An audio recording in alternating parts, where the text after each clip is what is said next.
BJP ने महाराष्ट्र में विपक्ष को ऐसा खत्म किया कि ना वो कराह पा रहे हैं और ना ही कुछ बोल पा रहे हैं। देवेंद्र फडणवीस ने ऐसा काम किया कि जो लोग दम भर रहे थे कि हम महाराष्ट्र के अजात शत्रु हैं, हम अगले 25 सालों तक सत्ता में रहेंगे, वो सब ऐसा मुंह के बल गिरे कि उनको समझ ही नहीं आ रहा है कि वापसी कैसे करें। लेकिन देवेंद्र फडणवीस ने बता दिया है कि महाराष्ट्र की सत्ता के वही नंबर 1 खिलाड़ी हैं। उद्धव ठाकरे जिन्होंने बीजेपी को धोखा दिया था, वो आज नगरपालिका के चुनाव में कैसे अपनी इज्जत बचाई जाए, इस पर मंथन कर रहे हैं। वहीं उद्धव के खास संजय राउत, जो बीजेपी से अलग होकर कांग्रेस और शरद पवार की एनसीपी के साथ हाथ मिलाने को लेकर स्क्रिप्ट लिख रहे थे, वो अब उद्धव ठाकरे पर ही भड़ास निकाल रहे हैं।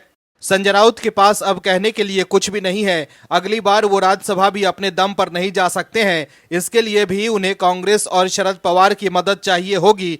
लेकिन अब वायरल वीडियो से उद्धव ठाकरे और संजय राउत के लिए कुछ भी बोलना मुश्किल हो गया है। वहीं हार से तिलमिलाए संजय राउत उद्धव ठाकरे को ही निशाने पर ले रहे हैं। कैसे, बताते हैं आपको इस रिपोर्ट में। दरअसल बीजेपी ने उद्धव ठाकरे से बदला ले लिया है।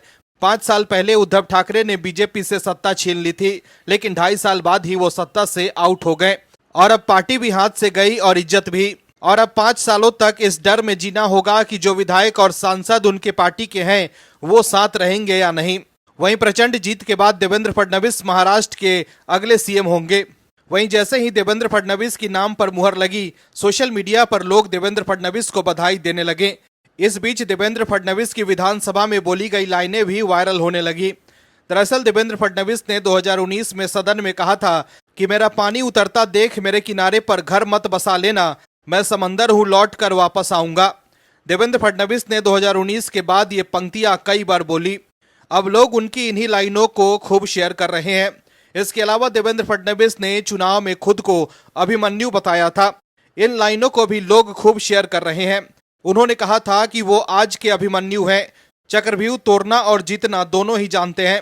उद्धव ठाकरे ने महाराष्ट्र में 2019 में उन्हें मुख्यमंत्री की कुर्सी से हटा दिया था।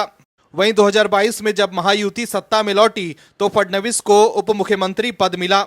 उन्होंने इस पर तो कोई आपत्ति नहीं की, लेकिन वो कई मौकों पर कहते नजर आए कि मैं समंदर हूं, लौट कर आऊंगा। फडणवीस के सितारे गर्दिश में बताए गए, तभी अचानक उन्होंने केवल 6 महीने बाद अद्भुत 85% स्ट्राइक रेट से 132 सीटों के साथ महाराष्ट्र विधानसभा में बीजेपी को जीत दिलाई। उनके नेतृत्व में बीजेपी का यह सर्वश्रेष्ठ प्रदर्शन रहा। अब उन्होंने मुख्यमंत्री की कुर्सी फिर से हासिल कर ली है। वहीं चुनाव प्रचार के दौरान फडणवीस का पसंदीदा चुनावी नारा था, मैं अभिमन्यु हूं, मैं चक्रव्यूह तोड़ना भी जानता हूं और जीतना भी जानता हूं। वहीं बीजेपी के कई लोग भी इसका श्रेय फडणवीस की रणनीति को ही देते हैं। वहीं दूसरी तरफ हार से हताश शिवसेना यूबीटी के नेता संजय राउत इशारों ही इशारों में अपनी महाविकास अघाड़ी वाली सरकार पर सवाल खड़े कर रहे हैं। बीजेपी की प्रचंड बहुमत की जीत के बाद संजय राउत इतना ज्यादा बौखला गए हैं कि उन्हें समझ ही नहीं आ रहा है कि महाराष्ट्र में मिली हार को वो कैसे डाइजेस्ट करें। तो वो कुछ न कुछ विवादित बयान देते ही रहते हैं। वहीं वो उद्धव ठाकरे को भी लपेटे में ले रहे हैं। संजय राउत ने कहा है कि यदि महाविकास अघाड़ी सरकार में मुख्यमंत्री उद्धव ठाकरे ने गृह विभाग अपने पास रखा होता तो उनकी सरकार नहीं गिरती।